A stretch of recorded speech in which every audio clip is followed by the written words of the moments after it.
कैसे हैं आप सब। मैं उम्मीद करता हूं आप लोग अच्छे होंगे और अच्छे से अपनी तैयारी कर रहे होंगे। दोस्तों, आज की इस वीडियो में हम लोग सीखेंगे अनुपात और समानुपात के प्रश्नों को हल करने की विधि। तो आइए दोस्तों, हम लोग स्टार्ट करते हैं आज के अपने पहले प्रश्न से।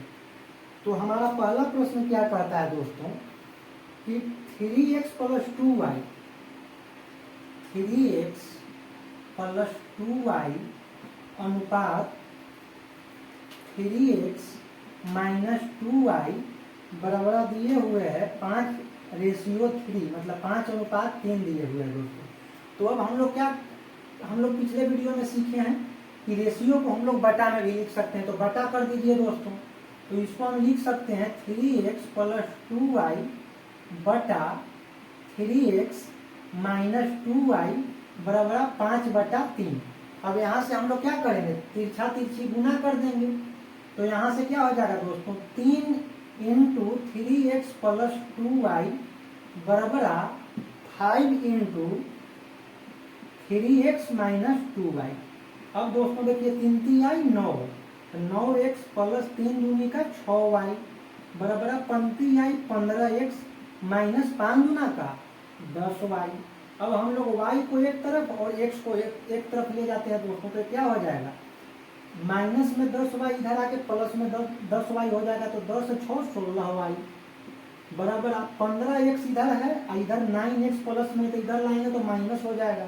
तो 15x में से 9x जाएगा तो कितना हो जाएगा, 6x हो जाएगा दोस्तों। तब यहाँ से क्या हो जाएगा, अगर x/y निकालिएगा तो 16/6 नीचे में आ जाएगा बराबर x/y हो जाएगा दोस्तों। तो 8 दूनी का 16, 3 दूनी का 6। तो हमारा x अनुपात y कितना आ गया दोस्तों, 8:3। x रेशियो y आ गया 8:3 हो गया दोस्तों। तो ये तो हो गया मेरा बेसिक मेथड। अब देखिए दोस्तों, अब इसको हम लोग और कैसे बना सकते हैं।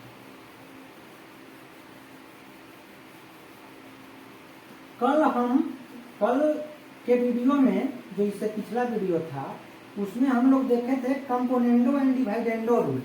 तो कंपोनेंडो एंड डिवाइडेंडो रूल में क्या था कि जैसे लिखा हुआ है 3x + 2y बटा 3x - 2y बराबर 5/3।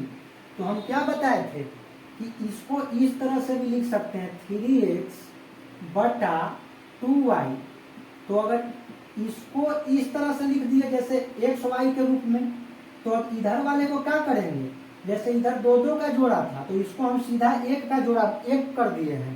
तो इधर 1 है तो इसको क्या करना पड़ेगा, इस फॉर्म में करना पड़ेगा इस तरफ वाले को, तो भी कोई मान में कोई अंतर नहीं होता है। तो इसको कर दीजिए 5 प्लस ऊपर नीचे है ना, देखिए ना यहाँ पे क्या है, ऊपर प्लस नीचे बटा ऊपर माइनस नीचे। तो इसको भी ऐसे करिए, ऊपर प्लस नीचे तो 5 + 3 अब बटा ऊपर माइनस नीचे तो 5 - 3। तो हो जाएगा दोस्तों 3x बटा 2y बराबर 8 बटा कितना हो जाएगा, 2 हो जाएगा। तो 2 से 2 कट गया, तो x/y बराबर 8/3। तो यहाँ थोड़ा सा स्टेप आपको कम जाएगा, वहाँ आपको तिरछा तिरछी गुना करना पड़ा, फिर x y का मान निकालना पड़ा। यहाँ आपको एक ही स्टेप में हो, तो हम आपको बताने के लिए ना दूसरा स्टेप लिख दिए, नहीं तो यही हो जाता कि कितना हो जाता, यहाँ पे आपको यहीं से आपका स्टेप हो जाता कि 3x/2, तो 2 काट देते हैं, 5 3 8/3 लिख देते। तो यहाँ से भी कितना उत्तर आपका आ गया, 8:3, 8/3 आ गया दोस्तों। अब देखिए,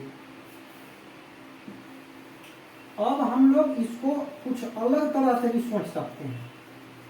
थिंकिंग प्रोसेस, देखिए मैथ को आप लोग बहुत तरीका से बनाने की कोशिश करिए। जैसे देखिए हम ऑप्शन से भी मतलब निकालते हैं, जैसे यहाँ तो छोटा सा वैल्यू दिया है, नहीं तब तो हम लोग आसानी से बना लिए। कभी कभी कुछ ऐसा दे देगा ना कि वो हिंट से ही आप बना लीजिएगा। तो इसलिए हम चाह रहे हैं कि आपको मतलब जितना मतलब संभव हो सके उतना तरीका आपको हम बता दें। तो इसको देखिए ऑप्शन से कैसे बनाइएगा। ए नंबर ऑप्शन में दिए हुए है 4/3, मतलब x/y के मान दिए 4/3। तो x के जगह 4 रख दिए, y के जगह 3 रख दिए। तो देखिए जैसे x के जगह 4 रखिएगा तो 4 आई 12 प्लस 3 दूना का 6। तो ऊपर में देखिए तो 18 आ रहा है। तो हमको ऊपर में क्या चाहिए था, 5 के फैक्टर चाहिए था, मतलब 5 से कटने वाला चाहिए था। तो ये नहीं होने का संभावना है। बी नंबर देखिए, बी नंबर में क्या है, 32/3 है। तो x के जगह 32 और y के जगह 3, तो x के जगह 32 रखेंगे तो 32 तिया 96, अब प्लस 3 दूना का 6, तो 96 6 102 होता है। यहाँ हमको 5 से कटने वाला चाहिए था, ये भी संभावना है कि नहीं होगा। सी नंबर देखिए, सी नंबर क्या है, 16/3, तो 16 तिया ऊपर में देख, x के जगह 16 रख देंगे, y के जगह 3 रखेंगे, तो 16 तिया 48 और प्लस 3 दूना का 6। तो हमारा ऊपर नीचे वाले को हम चेक ही नहीं कर रहे हैं, जब ऊपरे देखेंगे कि 5 से कटने वाला आ जाना चाहिए। तो 48 और 54, ये भी ऊपर में 5 से कटने वाला नहीं आया, तो फिर नीचे देखने का हमें तो कोई मतलब नहीं है, तो इसको हम काट दिए। चौथा नंबर ऑप्शन देखिए दोस्तों, 8/3 है, तो 8 आई 24 और प्लस 3 दूना का 6, तो देखिए तो 24 6 30, 5 से कटने वाला आ गया। तो ऑप्शन मेथड में हम इसीलिए इसे चेक करते हैं। तो देखिए तो जरा 30 आ गया, नीचे में चेक कर लीजिए, तो 8 आई 24 और माइनस 3 दूनी 6, तो 30/18, 5 छक्का 30 और 3 छक्का 18, 5/3। तो मेरा क्या उत्तर हो गया, डी नंबर उत्तर हो गया दोस्तों। तो आप इस तरह से भी सोच सकते हैं इस प्रश्न को। तो दोस्तों अब हम अगला प्रश्न की ओर बढ़ते हैं। ये हमारा पहला प्रश्न था दोस्तों, अब हम लोग दूसरे प्रश्न की ओर बढ़ते हैं।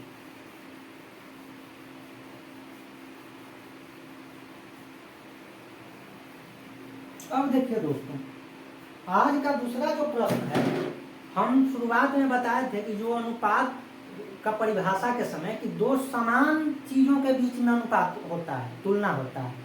अब मान लीजिए कि अगर हम मीटर का तुलना सेंटीमीटर से कैसे करेंगे, मीटर का तुलना तो मीटर से करेंगे, सेंटीमीटर का सेंटीमीटर से, किलोग्राम का तुलना किलोग्राम से अनुपात निकलेगा, ग्राम का ग्राम से निकलेगा। तो अगला प्रश्न इसी पे आधारित है। कह रहा है कि दो भारों 27 किलोग्राम, दो भार दिए हुए हैं, एक है 27 किलोग्राम और दूसरा दिए हुए कितना, 108 ग्राम। इन दोनों का कह रहा है कि अनुपात क्या होगा। तो हम देखिए तो एक जगह किलोग्राम है, एक जगह ग्राम है, तो सेम जाति में बदलना पड़ेगा ना, एक तरह से होगा तब मतलब उसका तुलना होता है। तो अब क्या कर दीजिए कि किलोग्राम को ग्राम में बदल दीजिए। तो हम जानते हैं कि 1 किलोग्राम बराबर होता है 1000 ग्राम। 1 किलोग्राम में कितना होता है, 1000 ग्राम होता है। तो 27 किलोग्राम में कितना हो जाएगा, तो 27 गुना 1000 ग्राम हो जाएगा। अनुपात किससे निकालना है, तो अनुपात के लिए बट्टा, और किससे निकालना है, तो 108 से निकालना है, 108 ग्राम से। तो ग्राम से ग्राम कट गया, 27 गुना 4, तो 27 चौक 78 से 108 हो गया, 4 से 1 कट जाएगा, 250 मरतबे। तो जरा देखिए तो ऊपर में क्या आ गया, ऊपर में 250 आ गया, नीचे में 1। तो 27 किलोग्राम का 108 ग्राम से कितना अनुपात हो जाएगा दोस्तों, तो ये अनुपात हो जाएगा 250:1। ये जो था बेसिक जो अनुपात होता है ना, अनुपात का बेसिक जो परिभाषा उस पर आधारित था।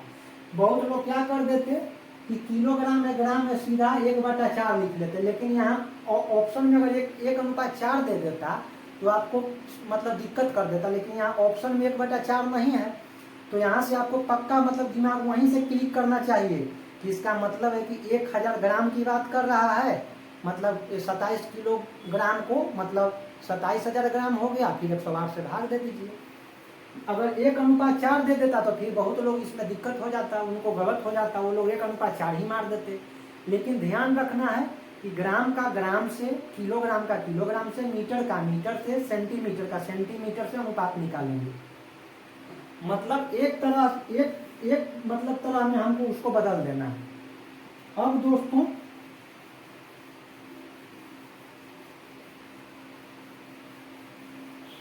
अब कोई मित्र मेरे कहेंगे कि अब इसको थिंकिंग प्रोसेस से कैसे समझ सकते हैं, तो जरा देखिए थिंकिंग प्रोसेस से भी इसको समझ सकते हैं दोस्तों। तो देखिए कैसे सोचते हैं कि हम देख रहे हैं कि ऊपर में 27 है और नीचे में 108 है।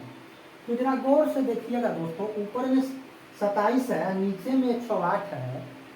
तो जरा देखिए तो इसमें 1/4 से कट जा रहा है, 1/4 से कट जा रहा है। अब जरा सोचिए तो इसमें कहीं भी 3 का तो 3 27 में भी था, 108 में भी था, 9 से 27 भी कट रहा था, 108 भी कट रहा था। तो जरा सोचिए तो अब इसमें कहीं 3 बचा है? 3 तो नहीं बचा है। अब तो 1/4 में बच गया है ना। किलोग्राम को ग्राम में बदलना छोड़ दीजिए। अब जरा देखिए तो ऑप्शन पे आइए। ए नंबर में है 250:1, बी नंबर में है 300:1। तो जरा सोचिए तो 3 तो कटिए गया, तो 3 बचेगा कहां से? इसमें 3 आने का संभावना ही नहीं है। सी नंबर में देखिए 270:1, देखिए तो इसमें भी 9×27 3 आ गया है। और डी नंबर में देखिए 240:1, देखिए तो 8×24 80 से भी 3 नंबर, इसमें भी 3 शामिल है। तो 3 तो मेरा कट ही गया था ना। तो आप मतलब देखिए आपका उत्तर कौन हो जाएगा? 250:1। देखिए अब हम एक चीज बताना चाहते हैं कि यहाँ पे मेथड बड़ा हो गया, यहाँ काटनी भी आप आसानी से बना दिए, लेकिन हमारा कहना है कि ऐसे भी सोचिए। इसलिए सोचिए कि मान लेते हैं कि यहाँ बड़ा हो गया, लेकिन कोई कोई प्रश्न में बस इसी 3 ही से एक ही प्रश्न उत्तर हो जाता, तो बड़ा कोई वैल्यू रहता तो वहाँ इसी पे उत्तर हो जाता। तो हमारा यही कहना है कि मतलब सोचने में क्या गलती है। हम तो सारा मेथड जानेंगे ही, जिससे बनाना होगा बना देंगे, लेकिन मेथड सब जानेंगे जो जहाँ मतलब इस्तेमाल हो जाए। जब हम एग्जाम में जा रहे हैं तो हम एक ही मेथड से जाएंगे, पता चला वो मेथड भूल गए या नहीं, उससे कैलकुलेशन में प्रॉब्लम होने लगा तो हमारा तो फंस गया प्रश्न, वहाँ हम नहीं बनाएंगे, छोड़ के आना पड़ेगा, स्किप करना पड़ेगा। लेकिन अगर हम कई तरीका से सोचेंगे तो कोई ना कोई मेथड ऐसा थोड़े कि हम सारा मेथड भुला जाएंगे। इसमें सीखने का क्या बात है? तो सोचने का केवल कला डेवलप करना है।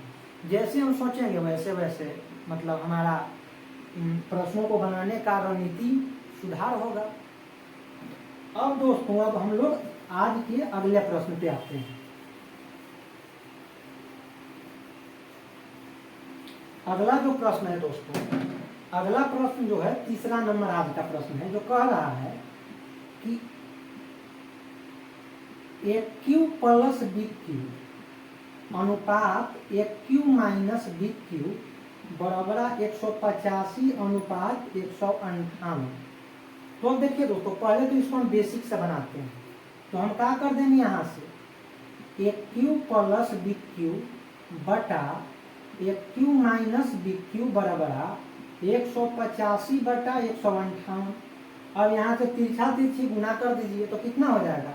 158 में AQ से गुना होगा तो कितना हो जाएगा? 158 AQ प्लस 158 में BQ से तो 158 BQ हो जाएगा।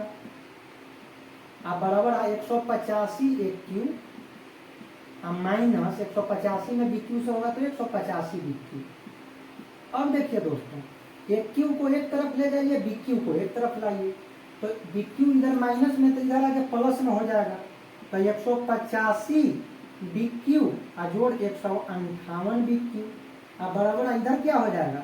185 AQ माइनस 158 AQ। अब यहाँ से क्या हो जाएगा दोस्तों? जोड़ दीजिए 8 5 13 के 3 बाकी हाथ में 1, 8 5 13 1 14 के 4 बाकी हाथ में 1 1 1 2 1 3 343 BQ बराबर। इसको घटा दीजिए 10 5 15 में से 8 गया तो 7, और यहाँ कितना बच गया? यहाँ आपका 7 बच गया, 7 में से 5 गया 2, 1 में से कट गया तो कितना हो गया? 27 AQ। अब यहाँ से दोस्तों AQ बटा BQ निकाल दीजिए। AQ बटा BQ करेंगे तो कितना हो जाएगा? ऊपर में 343 और नीचे में 27। अब यहाँ से A बटा B नहीं निकाल लीजिएगा। 343 किसका Q होता है? तो 749 7 343 7 का Q AQ बटा BQ बराबर हम लिख सकते हैं ना, 7 का Q बटा 3 का Q, 33 9 27। अब यहाँ से क्या हो जाएगा दोस्तों? A बटा B बराबर आपका कितना हो जाएगा? 7/3, मतलब A अनुपात B आपका कितना हो गया? 7/3। तो आपको एक बेसिक मेथड है, इससे आप दोस्तों इस तरह से बनाइएगा। अब देखिए अब हम यहाँ से बेसिक मेथड को मिटाते हैं। अब यहाँ से हम कंपोनेंडो एंड डिवाइडेंडो पे आते हैं। अभी इससे पहले भी एक प्रश्न था, उसमें भी कंपोनेंडो एंड डिवाइडेंडो का प्रयोग हुआ था। एक तरफ जोड़ में या घटाव में रहे, दूसरा तरफ सीधा रहे, तो क्या करते हैं? इसको इस फॉर्म में लिखते हैं, ऊपर और नीचे का फॉर्म में। तो क्या AQ को ऊपर लिख देंगे अब BQ को क्या करेंगे, नीचे लिख देंगे। इस तरफ क्या कर देते हैं कि एक बार इसको जोड़ देते हैं, एक बार इसको में से इसको घटा देते हैं। तो क्या कर देंगे, 185 में जोड़ देंगे 158 को, और एक बार 185 में से ऊपर का माइनस निचला को कर देंगे, नीचे वाला को। तो यहाँ से क्या हो जाएगा, AQ बटा BQ बराबर 343/27। तो आपका क्या बताए थे कि 343 कितना का क्यू होता है, 7, आप बटा 27 कितना का क्यू होता है, 3। तो यहाँ से आपका A अनुपात B कितना आ गया दोस्तों, 7:3 या 7/3। तो आप एक कंपोनेंडो एंड डिवाइडेंडो से भी बना सकते हैं। तो मेरा कौन सा उत्तर हो जाएगा, चौथा नंबर हो जाएगा। अब देखिए दोस्तों, और इसको हम लोग लॉजिक या थिंकिंग प्रोसेस से भी सोच सकते हैं। अब देखिए कैसे थिंकिंग से सोचते हैं, थिंकिंग मेथड से, कि ऑप्शन से आते हैं। ए नंबर ऑप्शन में दोस्तों दिया हुआ है 5:4, बी नंबर में दिए हुए हैं 2:3, सी नंबर में है 10:2 और डी नंबर में है 7:3। तो जरा सोचिए, तो अगर हम ए के जगह 5, ए अनुपात बी पूछ रहा था ना, तो जरा सोचिए ना, ए के जगह 5 रखेंगे, बी के जगह 4 रखेंगे, तो ये कितना हो जाएगा, ए के क्यूब तो 125 और प्लस 4 के क्यूब 64। तो 5 4 9 और 6 2 8, 189 आ गया दोस्तों। जरा देखिए ना, ऊपर में कितना आ रहा है 189, और ऊपर में कितना चाहिए था 185। तो इसी उत्तर नहीं होगा। तो देखिए कैसे सोचना, यही तो सोचन शक्ति है, कैसे हम सोचते हैं। अब जरा देखिए, तो 2 3 तो और नहीं होगा, क्योंकि 2 का क्यू करिएगा तो 8 होगा, 3 का क्यू करिएगा तो 27 होगा। तो 35 रह जाता है, 185 तो पहुंचने का कोई सवाल ही नहीं है। तो ये भी नहीं होगा। और तीसरा नंबर दोस्तों एक बार देख लीजिए, 10 का क्यू करिएगा, ए के जगह 10 रखिए, बी के जगह 2 रखिए, तो 10 का क्यू कितना हो जाएगा 1000। अब प्लस 2 का क्यू 8, तो 1008 आ गया दोस्तों। तो 1008 आ गया। और नीचे भी अगर मन है तो नीचे भी कर दीजिए, 1000 में से 8 जाएगा तो 992 आ जाएगा। नीचे कितना हो जाएगा, 10 का क्यू 1000 और माइनस 2 का क्यू 8, 992 आ जाएगा। अब जरा देखिए, तो न तो ऊपर वाला मिल रहा है 8 1 9, 9 से कटने वाला है, और यहाँ 8 5 13 1 14, 9 से कटने वाला नहीं है। तो ये भी नहीं होने का मतलब है, हम तो पहला ही देख लिए थे कि जिसे देखिए 10 BC देखे तो अच्छा 1000 के ऊपर भाग रहा है, इसका मतलब है कि तो होने की संभावना ही नहीं।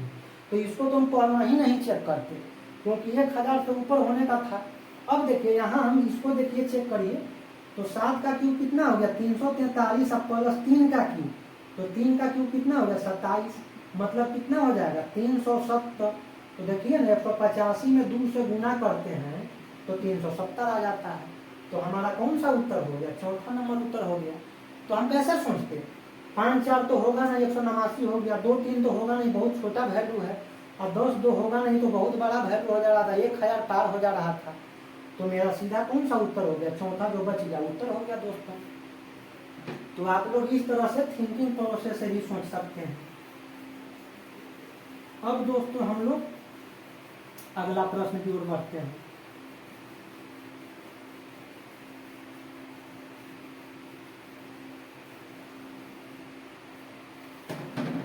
अब दोस्तों हम लोग आज का चौथा प्रश्न पे आते हैं। चौथा प्रश्न कह रहा है कि 3 दिन का 30 घंटा के साथ अनुपात, मतलब 3 दिन का अनुपात आपसे कह रहा है। 3 दिन, मेरे बहुत मित्र कह रहे थे कि थोड़ा बड़ा सा लिखिएगा सर, मैसेज किए थे थोड़ा बड़ा लिखने के लिए, तो हम थोड़ा बड़ा लिखने की कोशिश कर रहे हैं। 3 दिन का 30 घंटा से कह रहा है कि अनुपात क्या होगा। तो हम इससे पहले भी एक क्वेश्चन आया था किलोग्राम और ग्राम का, तो हम क्या बताए थे कि दोनों को एक में करना है, चाहे तो किलोग्राम को ग्राम में बदल दीजिए, चाहे ग्राम को किलोग्राम में। और उसी तरह यहाँ कर सकते हैं, या तो दिन को घंटा में बदल दीजिए और चाहे तो घंटा को दिन में बदल दीजिए। तो हम क्या जानते हैं दोस्तों कि एक दिन में कितना होता है, एक दिन बराबर 24 घंटा। एक दिन और एक रात मिला करके कितना हो जाता है, 24 घंटा हो जाता है। तो जरा देखिए 3 दिन में कितना होगा, तो 3 गुना 24 अब बटा किससे अनुपात है 30 घंटा से, तब बटा 30 हो जाएगा। तो 3 दहा को 30, 12 दूनी 24 और 5 दूनी 10, तो कितना हो जाएगा 12 अनुपात 5 हो जाएगा दोस्तों। तो 12:5 कौन सा है मेरा ऑप्शन हो जाएगा? मेरा उत्तर हो जाएगा बी नंबर। बी नंबर मेरा उत्तर हो जाएगा दोस्तों। अब देखिए इसको हम लोग थिंकिंग प्रोसेस से कैसे सोच सकते हैं। इसको थिंकिंग प्रोसेस से ऐसे सोच सकते हैं कि हम आपको बताए थे कि जो बड़ा मान होता है उसका अनुपात भी बड़ा होता है। जैसे 40 हम 30 करते हैं, तो इसको कटा भी देंगे, कितना भी काटाएंगे तो 4:3। बड़ा 40 था। आप देखिए कट के भी कौन बड़ा है? 4 है। मतलब कि जो बड़ा मान होता है उसके तरफ अनुपात हमेशा बड़ा होगा। तो अब आप ही बताइए कि 3 दिन बड़ा है कि 30 घंटा बड़ा है? तो आप लोग कहिएगा कि नहीं भाई 3 दिन बड़ा है। तो 3 दिन बड़ा है तो इसके तरफ अनुपात भी तो बड़ा होना चाहिए ना। तो जरा देखिए ना, ऑप्शन देखिए कितना बढ़िया दिया है। 7:6 दिया है, 12:5 दिया है, 6:7 दिया है और 5:12 दिया है। तो जरा सोचिए तो दिन बड़ा है तो इसके तरफ अनुपात बड़ा होना चाहिए ना। तो जरा देखिए तो कौन सा ऐसा ऑप्शन है जिसमें अनुपात छोटा है? पहले तो काट दीजिए। तो इसके तरफ देखिए इधर 6 है इधर 7 है, इसको छोटा कर दिया जबकि यही बड़ा होना चाहिए था। तो ये नहीं होगा। इसमें भी देखिए इसको छोटा कर दिया, 3 दिन छोटा हो जाएगा, 30 घंटा छोटा होगा। तो इसको भी काट दीजिए। तो 2 को तो मेरा उत्तर ऐसे हो गया बिना कुछ दिमाग लगाए। अब देखिए दोस्तों इन दोनों को काट दीजिए। अब जरा सोचिए कि 7:30 तो हम मान रहे हैं कि 6 से कट रहा है, 6 से 30 तो कटने वाला है। जरा सोचिए तो बड़ा 7 भी है, बड़ा 12 भी है, मतलब इस 3 दिन की तरह बड़ा है। लेकिन जरा सोचिए ना 3 दिन में 7 कहीं से आएगा, 7 से कटने वाला कहीं से आने का 3 दिन में सवाल नहीं है। तो इसको तो हमको देखना ही नहीं है। 12×6 = 72, सीधा यहीं से उत्तर लगा देते 12:5। तो इस तरह से आप सोच भी सकते हैं कि जो बड़ा अनुपात होगा हम क्यों मतलब कर देखिए काट छांट करने में भी वहाँ एग्जाम में आपका कंप्यूटर रहेगा, कलम रहेगा, आप स्क्रीन पर देखिएगा, फिर पेज पर नोट करिएगा। छोटे कैलकुलेशन एग्जाम में बड़ा हो जाता है। इसलिए हम ये सब क्यों मतलब आपको मेथड बता रहे हैं कि बड़ा की तरफ बड़ा अनुपात। आप तो स्क्रीन पर देख सकते हैं ना कि अच्छा बड़ा कौन है, बड़ा है तो बड़ा अनुपात। आपको पेज कलम लेने की जरूरत नहीं पड़ेगा, आप स्क्रीने पर काट दीजिएगा कि ये नहीं होगा। तो इससे आपको 2-4 सेकंड तो बच जाएगा ना। तो मान लेते हैं कि 2530 को क्वेश्चन मैथ का रहता है, तो आपको सोचिए तो 1-2 मिनट भी अगर बच गया केवल थिंकिंग प्रोसेस के चलते, तो 1-2 मिनट में आप बहुत सारा जीके का तो मान लीजिए कि आप 215 क्वेश्चन बना सकते हैं 2 मिनट में। तो ये सब मेथड आप भी इस्तेमाल करिए दोस्तों। अब हम लोग अगले प्रश्न की ओर आते हैं। अगला प्रश्न कहता है कि निम्न में से कौन सा अनुपात सबसे बड़ा है? तो देखिए दोस्तों अनुपात दिए हुए हैं 5:7, बी में दिए हुए हैं 2:3, सी में दिए हुए हैं 3:4, डी में दिए हुए हैं 3:5।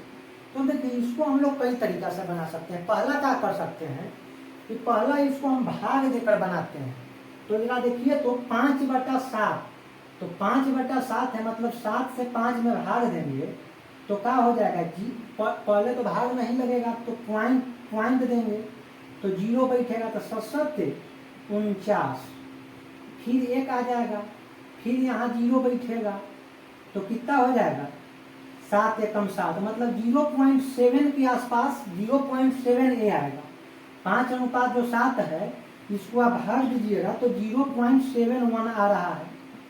अब इसी प्रकार 2/3 करिएगा तो 0. यहाँ 20 हो जाएगा तो 18 हो जाएगा, 0.6 आ गया। इसको आप भागा दीजिएगा तो 0.30 हो गया, तो 7×4 = 28 और 2 पर सोना 20, तो 4×5 = 20, तो 0.75 हो गया। इसको आप भाग दीजिएगा तो कितना हो जाएगा 0.0 बैठेगा तो 6×5 = 30। तो जरा देखिए तो चारों में कौन बड़ा है?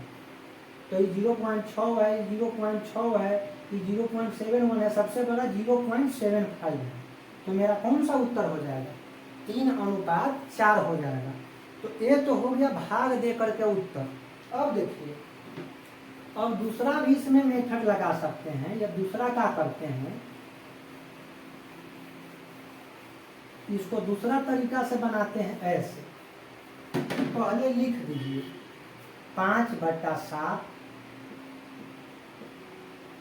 2/3 आप लिख लीजिए। अब पहले दो के बीच में तुलना करिए। अब कैसे तुलना करेंगे, कौन बड़ा है, तो तिरछा तिरछी गुना, इसका नीचे वाला इसका ऊपर वाला से, इसका नीचे वाला इसका ऊपर वाला से। तो जरा देखिए, तो 35 आई 15 और 7 दूनी 14, तो कौन बड़ा हो गया दोस्तों, तो 15 बड़ा है। इसका मतलब है कि बड़ा 5/7 हो जाएगा। तो 2/3 को काट दीजिए, 2/3 तो होगा नहीं। अब फिर कौन कौन है, 3/4, दो के जोड़ा बना लीजिए। और नीचे कौन है, 3/5। तो जरा देखिए, तो ये तो इसी देखी से इसको तिरछा तिरछी करे की जरूरत तो नहीं है कि 3 रुपया के 4 भाग में बांटा है, 3 रुपया के 5 आदमी के बीच बांटिएगा तो ज्यादा केकरा पैसा कौन आदमी के मिलेगा, कम आदमी रहेगा तो ज्यादा ना टुकड़ा मिलेगा। तो ये तो इसी पता है कि 3/4 बड़ा हो जाएगा, क्या कि 3 गो सेव के 4 भाग में काटा जा रहा है, 3 गो सेवा के 5 भाग में काट रहे हैं, तो ये ज्यादा ना छोटा हो जाएगा। मतलब गुना कर दीजिए, 35 आई 15 34 आई 12, कौन बड़ा हो गया, 3/4। जेकर तरफ बड़ा आएगा मान वो बड़ा हो जाएगा। तो ये भी नहीं होगा 3/5। अब देखिए, अब कौन बचेगा, 5/7 और 3/4। तो 5/7 और 3/4, इसको भी तिरछा तिरछी गुना कर दीजिए। तो क्या हो जाएगा, 5 को 20 और 7 21। तो कौन हो जाएगा दोस्तों, 20 बड़ा है कि 21 बड़ा है, तो 21 बड़ा है। तो मेरा कौन सा मान बड़ा हो जाएगा, 3/4 बड़ा हो जाएगा। तो आप ऐसे भी बना सकते हैं, आपको जो सुविधा लगे वैसे बनाइए। अब देखिए,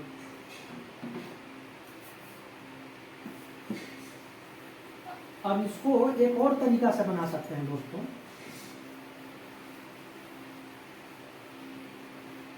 कि सबसे पहले लिख लीजिए कि 5/7 कौमा 2/3 कौमा 3/4 कौमा 3/5, इन सब का हर को बराबर करना होता है। सबसे पहले क्या करना होता है, सब का हर को बराबर कर दीजिए। तो सबके अगर हर को बराबर करते हैं तो क्या हो जाएगा दोस्तों, अच्छा है, मतलब है कि इसको कई तरीका से बना सकते हैं। या तो हर को बराबर कर दीजिए, या तो अंश को बराबर कर दीजिए, जो आपको बराबर करना है जो बराबर कर दीजिए। तो हम हर को बराबर करेंगे तो थोड़ा सा ज्यादा लघुत्तम लेना पड़ेगा, तो इसके हम अंश को बराबर करके देखते हैं। तो अगर हम अंश को बराबर करेंगे तो 5 इसमें है, 2 इसमें है, 3 इसमें है, 3 इसमें है, तो हम इसका लघुत्तम लेंगे तो 5 गुना 10 और 10 3 30, मतलब सब को लघुत्तम, अंश का लघुत्तम इसका 30 आ गया। इसमें चाहे तो अंश को आप बराबर कर लीजिए, चाहे हर को बराबर कर लीजिए। तो 30 लाने के लिए इसको क्या करना पड़ेगा, 6 से गुना। तो 6 × 5 = 30, तो नीचे भी 6 से गुना, तो 7 × 6 = 42। तो इसको लिख लीजिए 30/42। इसको क्या करना पड़ेगा, 2 को 30 लाने के लिए 15 से गुना, तो 15 दूनी 30, और नीचे 15 से गुना ना, तो 15 × 3 = 45। इसको 30 लाने के लिए क्या करिएगा, 10 3 आई 30, 10 से गुना, तो नीचे भी 10 4 = 40। इसको 30 लाने के लिए 10 से गुना, तो कितना हो जाएगा, 10 3 आई 30, तो नीचे क्या हो जाएगा, तो नीचे 10 से गुना, तो 10 5 = 50। तो जरा देखिए, तो 30 को 42 भाग में बांटा है, 30 को 45 भाग में बांटा है, 30 को 40 भाग में बांटा है, 30 को 50 भाग में बांटा है। तो हम जानते हैं कि जब सबका अंश बराबर होता है तो जिसका भी नीचे वाला, देखिए ना, नीचे वाला बंटवारा समझिए। तो अगर हम 30 रुपया के 50 आदमी के बीच में बांटेंगे तो सबके कम कम ना हिस्सा मिलेगा, और 30 रुपया के हम 40 आदमी के बीच बांटेंगे तो थोड़ा ज्यादा मिलेगा। तो सबसे बड़ा कौन होगा, जिसका हर सबसे कम होगा। अगर अंश सबके बराबर है तो हर जिसका सबसे कम होगा वही ना बड़ा होगा। तो मेरा हर ये हो गया 30/40, तो 30/40 के सामने कौन था, 3/4। अगर कहा देता कि सबसे छोटा कौन है, तो सबसे छोटा जिसका हर सबसे बड़ा वो सबसे छोटा हो जाता। तो सबसे हर किसका बड़ा था, 50 वाला था, 3/5 हो जाता सबसे छोटा। तो इस ऐसा प्रश्न कभी कभी आपको आरोही और अवरोही क्रम में भी सजाने के लिए दे देगा। तो आपको हम 2-3 तरीका से बताए हैं, आपको जो तरीका पसंद आए आप उस तरीका से बना दीजिए दोस्तों।